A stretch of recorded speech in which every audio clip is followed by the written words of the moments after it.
దేవుని సన్నిధిలోకి వెళ్తే ఖచ్చితంగా ప్రార్థనలు కలిపితే మన మనస్సు మారుతుంది. మునుపుట్లాగా ఉండలేవు. ఈరోజు కోపం ఉంది, రేపు కూడా కోపం ఉండదు. నీకు ఎంత కోపం ఉన్నా సరే నువ్వు మారిపోతావు ప్రార్థనలకు వెళ్ళి బయటికి రాగానే. ఎందుకు తెలుసా? ఆయన మారుస్తాడు. నేను మీరు ఎదుగుతున్నప్పుడు అనేకమైన మీరు ఎదుర్కొంటుంటారు. వాళ్ళలో అందరం ఎదుర్కొంటాం కదా.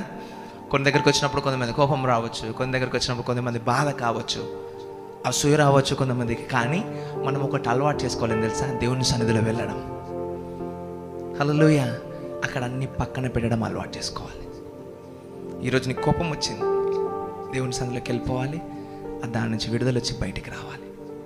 ఆ వ్యక్తి మీద నీ కోపం ఉండొచ్చు, వెళ్ళి ఆ వ్యక్తి కొరకు విజ్ఞాపన చేయి. ఎవరి ద్వారా ఎవరైనా హర్ట్ అవ్వచ్చు ఎప్పుడైనా కదా. నేను వెళ్తా చూసినప్పుడు దేవుని మనసుతో చూడడం మొదలు పెట్టాలి. వెళ్ళి దేవుడు ఆ వ్యక్తిని ప్రేమిస్తున్నాడు, ఆ వ్యక్తి ప్రభా నష్టం చేస్తున్నాడేమో ఆయన, కానీ ఆయన నశించిపోకూడదు. హల్లెలూయా. అప్పుడు బయటకు వచ్చినప్పుడు ఏం తెలుసా? ఆ వ్యక్తికి మరలా నువ్వు ఇచ్చే వ్యక్తిగా మారుతావు. ఆ వ్యక్తిని మరలా నువ్వు ప్రేమించగలుగుతావు. ఆయనతో సమయం గడిపిన తర్వాత బయటికి వచ్చిన తర్వాత నీ మనస్సు మారుతుంది. మారట్లేదంటే నువ్వు నిజంగా ఆయన కనెక్ట్ అవ్వలేదని అర్థం.